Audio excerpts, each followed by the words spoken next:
हमेशा से सुर्खियों में रहने वाली अपर्णा यादव अपने उसी बिंदास अंदाज में धर्म नगरी वृंदावन पहुंची। इस दौरान उन्होंने भगवान बांके बिहारी सहित वृंदावन के कई प्रमुख मंदिरों के दर्शन किए और निधिवन राज में जाकर भी भक्ति भाव में नजर आईं। इस दौरान पत्रकारों से भी उन्होंने बातचीत की। पत्रकारों के सवालों का जवाब देते हुए उन्होंने हाल ही में उत्तर प्रदेश के विधानसभा चुनावों में भारतीय जनता पार्टी की हुई बड़ी जीत पर कहा कि भाजपा पर सबका विश्वास है और मोदी जी का जो विजन है सबका साथ सबका विकास, उसे योगी जी ने आत्मसात किया है। उसी का परिणाम है ये बड़ी जीत।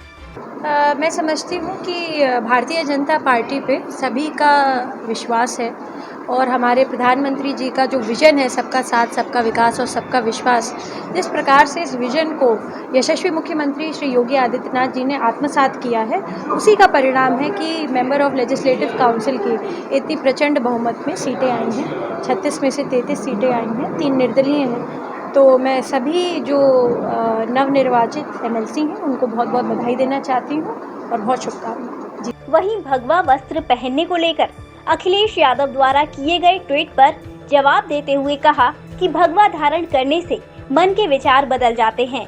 ये हमारी संस्कृति का अंग है, इसीलिए सनातन संस्कृति परंपरा के बारे में इस तरह की टिप्पणी करने का उन्हें कोई अधिकार नहीं है। मैं इस बात पे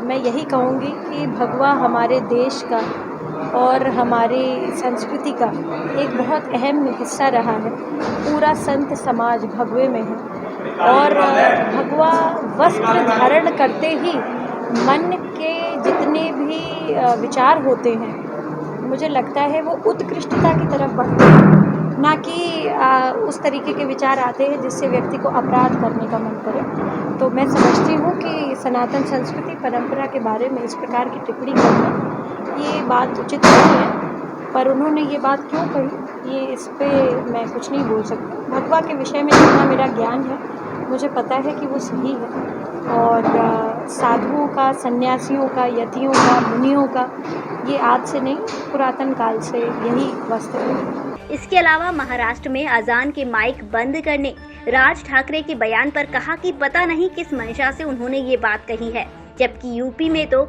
योगी जी ने रामनवमी बड़े सौहार्द के साथ मनवाई और रमजान भी भाईचारे के साथ चल रहे हैं।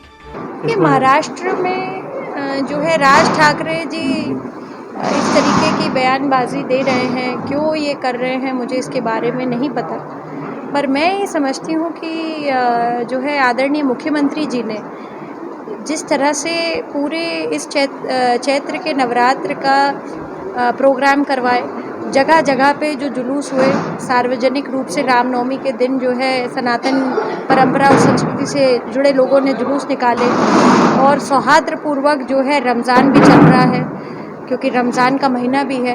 तो ये हमारे यशस्वी मुख्यमंत्री की उपलब्धि है और मैं समझती हूँ कि ये बयान उन्होंने क्यों कहा, अलगाववाद करने के लिए क्या कहा या उनके मन में जो भी बात आई होगी, ये बात पे वही टिप्पणी।